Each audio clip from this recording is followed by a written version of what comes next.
Olá, eu sou o professor Valmir Soares Júnior e seja muito bem-vindo ao meu canal.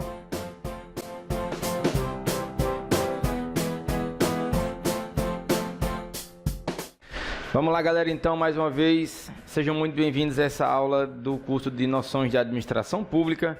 Lembrando que essa é a nossa terceira aula, nós estamos na terceira parte do curso, aqui ó, a aula 1, que é Noções de Administração Pública, Estrutura das Organizações. Então, sejam muito... Opa, espera que eu não estou aparecendo. Agora sim, beleza? Olha só, esse curso já está na sua primeira aula ainda, e essa é a terceira parte da primeira aula. Se você não viu as duas primeiras partes, volta aí no meu canal e você vai encontrar as outras videoaulas, beleza? Então, e para quem acompanha meu canal, gostaria de pedir novamente desculpas pelo tempo que eu fiquei sem postar vídeo. Por um motivo especial, estava concluindo o meu mestrado e agora essa parte mais ocupada já passou e estamos voltando à gravação, beleza? Então, vamos lá então. Hoje, é a última parte da primeira aula, vamos falar um pouco sobre estrutura das organizações. E existe, claro, estruturas de diversas formas. Nós vamos nos deter a alguma delas, aquelas que normalmente costumam cair em concurso, e a primeira delas é a estrutura formal. Quando se fala em estrutura formal, o que é que vem à cabeça? Algo rígido, algo estabelecido, algo que é de conhecimento de todos. Não que necessariamente seja algo a rigor, mas algo que ficou estabelecido de certa forma para as partes que compõem a organização. Então, vou dar um exemplo básico. Estrutura formal, um tipo básico é a funcional. Nós temos então essa seguinte demonstração. Nesse momento, alguns podem... mas eu conheço isso aí, isso é um organograma.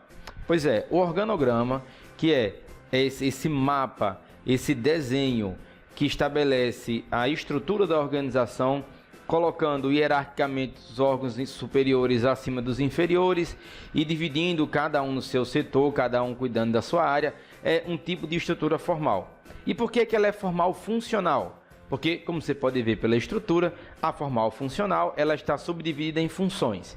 Ela apresenta, no nosso exemplo, um departamento comercial, um departamento de RH, um departamento financeiro, coisa que por vezes acontece em muitas organizações. Aí vamos lá, pontos positivos da estrutura formal funcional. É que você vai ter, em cada um desses setores, funcionários especializados naquilo que fazem. São funcionários que se dedicam apenas àquela área da empresa, aquela área da administração e tornam-se especialistas naquilo que fazem. Isso é muito saudável, é muito salutar para enfrentar situações de problema, para não se perder tempo com retrabalho e outras coisas outras vantagens que a experiência traz, tá bem? Então, a grande experiência é especificação, funcionários altamente treinados naquilo que fazem. E uma desvantagem é exatamente a mesma situação vista por outra ótica. Se de um lado você tem funcionários que trabalham, por exemplo, no departamento de RH, que são altamente capacitados e experientes naquilo que eles fazem, o mesmo não ocorreria se um deles precisasse ser deslocado para outro setor. Ele não conhece esse outro setor, ou pelo menos não conhece a fundo como ele conhecia o setor anterior.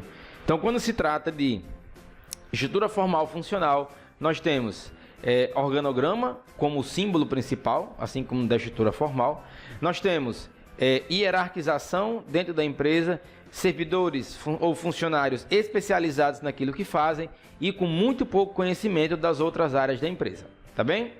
Mas um outro tipo de estrutura, dentro da estrutura formal funcional, nós temos que apresentar a linha A, que um exemplo básico é essa daqui, onde você tem os setores colocados em linha. Teremos sempre um setor superior, mais abaixo setores hierarquicamente inferiores com gerências médias, mais abaixo algumas coordenações e até setores auxiliares da empresa. Então, ela é em linha. Sempre a hierarquia vai de cima para baixo, onde sempre os de cima são superiores aos de baixo, hierarquicamente falando, e os de baixo devem se submeter hierarquicamente aos de cima, entendendo que todos aqueles setores que estão no mesmo patamar eles possuem o mesmo grau de importância e relevância na empresa, e entre eles não há hierarquia. Hierarquia há sempre entre o superior.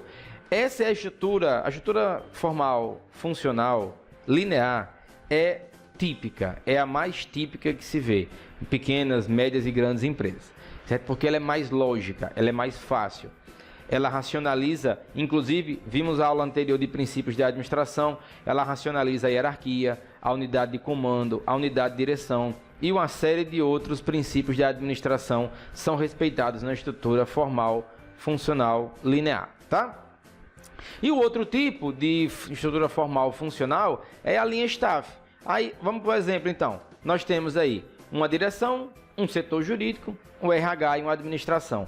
Perceba que nesse exemplo, o setor jurídico, ele aparece meio de lado no organograma, ele é subordinado à direção, contudo, apesar de estar acima do RH e do departamento de administração, ele não é superior hierarquicamente a esses, pois não existe relação de hierarquia entre esse setor jurídico, que ele figura meio que como em separado na estrutura da organização. Contudo, ele presta importante função de assessoramento. O staff vem disso, a gente viu na aula anterior sobre estrutura das organizações, vimos nível estratégico, nível tático, nível operacional, vimos a linha staff e vimos o técnico. E o staff apareceu lá, uma função de assessoramento. Eu até citei o departamento jurídico como exemplo. O departamento jurídico, ele aparece como órgão de assessoramento. Hierarquicamente aparece na estrutura, mas não exerce hierarquia entre os órgãos inferiores, muito embora obedeça aos órgãos superiores, mas muito na base da participação consultiva.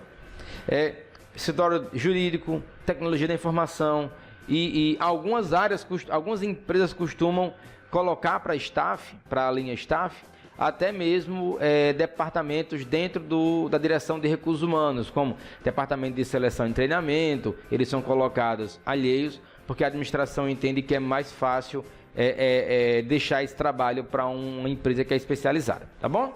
Então, linear, linha staff, a diferença é justamente a existência de staffs. Staffs, órgãos de assessoramento que não estão diretamente colocados na hierarquia, estão sempre um pouquinho de lado, tá?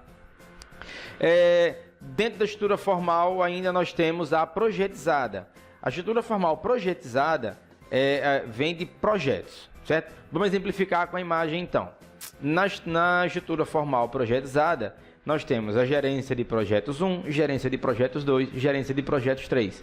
O que ocorre aqui, e para você visualizar melhor, a exemplo de uma construtora, por exemplo, que trabalha por projetos, ou de uma empresa de desenvolvimento de software que também trabalha por projetos, você tem, dentro da estrutura da empresa, várias equipes que trabalham com projetos em separado.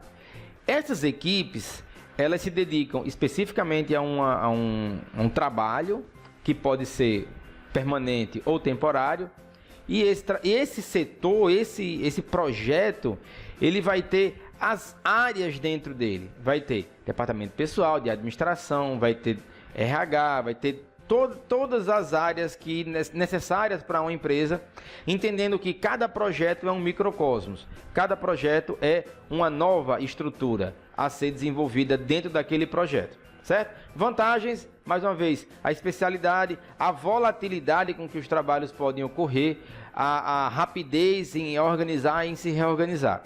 Uma desvantagem é a instabilidade provocada pelo fato de que os projetos podem chegar ao fim. E, em suma, quando um projeto chega ao fim, o que se espera é que esse projeto, essa equipe, seja toda desmontada. Se vai ser aproveitado ou não em outros setores da empresa, aí é um outro detalhe. Mas, dentro da estrutura projetizada, nós temos: surgiu um novo projeto, organiza aquela gerência de projetos e tudo que for necessário abaixo. Acabou o projeto, acabou a equipe também, tá bom? É muito volátil, muito rápida. Mas temos ainda uma outra estrutura para ver aqui, que é a estrutura matricial. Lembra de matriz? Na matemática básica, existem verticais, horizontais. Olha a matricial para você enxergar melhor. Olha aí. Dentro, e aqui é uma estrutura altamente complexa, dentro de grandes organizações, quase sempre, a estrutura matricial ela vem facilitar o desenvolvimento de cada área que por si só acabam tomando uma proporção muito grande. Nesse exemplo, nós temos departamento comercial, departamento de RH e departamento financeiro. Imagine uma grande empresa de bebidas. E ela trabalha com refrigerantes, bebidas alcoólicas, vários tipos de bebida. Dentro do departamento comercial, existem campanhas de marketing para cada um dos seus produtos. Então, e campanhas ligadas a datas comemorativas e a quaisquer eventos que porventura possam surgir. Imagine então que esse departamento comercial vai ter que se dedicar especificamente a projetos da área comercial. E para isso ele vai elaborar projetos dentro de uma área comercial, e esse projeto tem início e tem fim. A equipe se organiza e se desorganiza. Percebeu a complicação? Pois é, na estrutura matricial nós temos a estrutura formal, funcional, né? Porque nós temos departamento comercial, departamento de RH, departamento financeiro, mas nós temos também, dentro da estrutura formal, funcional, nós temos já a projetizada, o que torna tudo muito mais complexo, tudo mais dinâmico. Dentro da estrutura formal, matricial, há muito espaço para a inovação, surgimento e desaparecimento de demandas, grupos que são organizados para atender projetos rápidos, pontuais, dinâmicos. Então a matricial ela é muito boa para isso. O problema, e talvez um dos maiores problemas, seja a confusão quanto aos princípios de administração. Por exemplo, imagina um funcionário do projeto 1, aqui na nossa estrutura, do projeto 1. O que vai acontecer com esse funcionário do projeto 1 é que ele hierarquicamente vai ter que obedecer o gerente do projeto, vai ter que obedecer ao diretor do departamento comercial e ainda ao diretor e à presidência. Aí você, mas a presidência está superior ao departamento comercial. Pois bem, dentro do projeto existem coordenadores e responsáveis. E esse projeto faz parte da área comercial. Só aí você tem dificuldades em se estabelecer a unidade de comando. Quem é que manda? Quem é que decide em última instância? Então, a matricial ela é muito rápida, ela é muito dinâmica, mas requer um afinamento, uma sintonia fina muito bem feita dentro da empresa, tá bem? Então, matricial junta a formal funcional com a projetizada, beleza? Vamos seguir então. Nós temos departamentalização ainda para falar hoje, e departamentalização nada mais é do que a divisão das atribuições dentro de uma empresa em departamentos especializados. Mas isso é a estrutura formal funcional. Sim, quase se confundem. A estrutura formal funcional, ela atua, talvez mais do que qualquer outra, respeitando os preceitos da departamentalização. Essa departamentalização, contudo, e por isso que a gente vai comentar sobre ela agora, pode ocorrer por diversos motivos. A departamentalização pode ocorrer, primeiramente, por funções. Aí você tem a estrutura formal funcional. Estrutura formal funcional. Porque é departamentalizada em funções. Eu treinei muito para falar isso. Departamentalizada, para não errar. A estrutura formal funcional, ela obedece à departamentalização por funções, que é o primeiro tipo, a gente já comentou.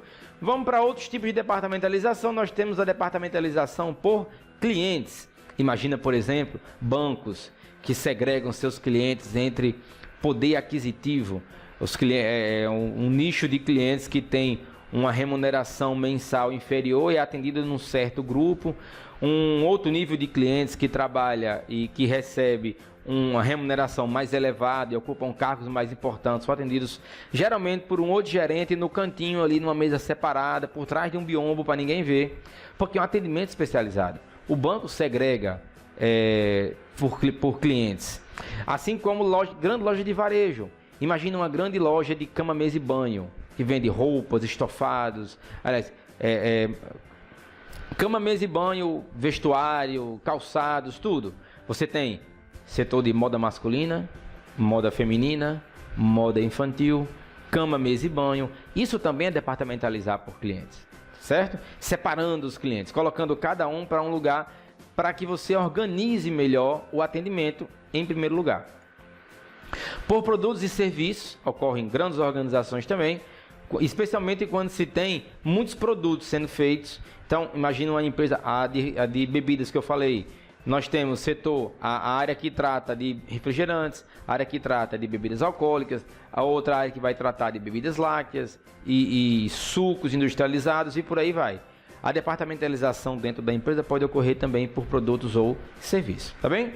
Um outro exemplo é a territorial geográfica, isso especialmente para empresas muito grandes, que têm sua atuação por todo o território nacional. Essas empresas, elas vão ser departamentalizadas por região norte, região sul, região nordeste. Então, quando ocorre essa divisão, empresas de telefonia costumam fazer isso, dividir, departamentalizar por região geográfica, tá? Por conta da sua grande área de cobertura. Por projetos, aí nós temos a estrutura formal projetizada, já falamos sobre ela também, quando se separa por projetos, e por processos também, exatamente, você vai lembrar da linha de montagem. Imagina uma linha de montagem, princípios de administração, Taylor, Fayol. Então, quando você tem a linha de montagem, você tem departamentalização por processos. Montagem, soldagem, pintura, são atribuições, partes do processo, dentro da linha de produção, dentro da área de produção da empresa, da administração ou da entidade que for, mas que você separa, departamentaliza a empresa por processo, tá bem? Dentro do processo produtivo maior. Então, vamos seguindo para aquela nossa sessão onde a gente comenta algumas questões de concurso. Vamos então a elas. Opa, cheguei. Como a gente tem feito nos outros vídeos, vamos ler. Você pode pausar o vídeo para pensar um pouco e em seguida a resposta vai aparecer aqui em cima, tá? Então vamos lá.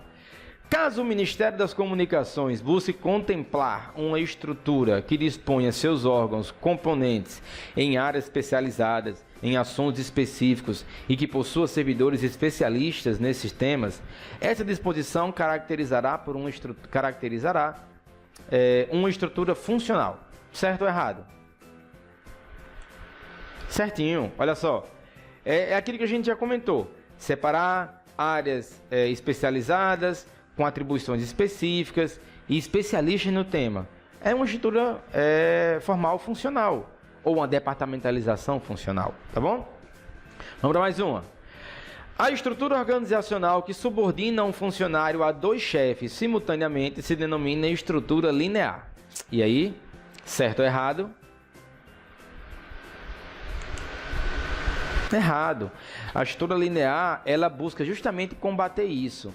Como a hierarquia está bem definida, como existem as atribuições superiores, intermediárias e inferiores, e os órgãos que estão no mesmo patamar, não existe hierarquia entre eles, a estrutura funcional linear, ela busca respeitar a unidade de comando, por conta da rigidez na hierarquia. Existe uma estrutura estabelecida, é visível quem manda em quem atribui atividades a quem, beleza? Essa confusão costuma ocorrer em outras, não vou dizer agora qual é não, porque tem uma questão sobre isso. Em outras, não na linear, tá? Vamos lá. A departamentalização é a divisão da organização em subunidades com características semelhantes, com a finalidade de atingir mais eficiência para alcançar os objetivos da empresa. E aí, certo ou errado? Certinho.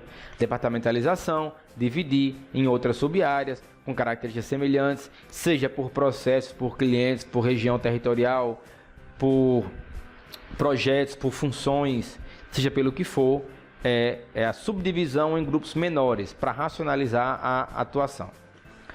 Vamos lá então, uma das consequências da estrutura matricial é evitar a ambiguidade. Uma das consequências da estrutura matricial é evitar a ambiguidade. Ambiguidade em que sentido? Ambiguidade de um duplo entendimento de a quem é que se deve obedecer, a que trabalho deve se dedicar primeiro. A matricial, ela evita ambiguidade? Não. A estrutura matricial, por vezes, ela colabora com a ambiguidade, no sentido de que a unidade de comando às vezes fica frágil, não se sabe exatamente a quem obedecer, e a que trabalho se dedicar primeiro, se é o trabalho do departamento, se é o trabalho do projeto, Então, a estrutura matricial, ela por vezes favorece até a ambiguidade, tá bem? Vamos para mais uma. A estrutura matricial deve ser usada somente em empresas que tenham um número elevado de projetos de engenharia. E aí, é só nessas empresas? Não. A estrutura matricial, não há, e é importante dizer isso, não há impedimento para a utilização de um tipo de estrutura. O que há é a necessidade de organização para que a estrutura seja colocada de maneira clara e que os princípios da administração sejam respeitados. Mas, esse tipo de empresa só pode usar esse tipo de estrutura. Não, algumas são mais adequadas que outras, mas poder usar, e no sentido de poder, não de dever, é muito mais da organização da administração do que de uma incapacidade do desenho da estrutura. Beleza? E por hoje ficamos por aqui. Eu agradeço muito você ter assistido esse vídeo até o final. Se gostou, clica lá em gostei e compartilha com seus amigos, curte o canal, se inscreve e até a próxima.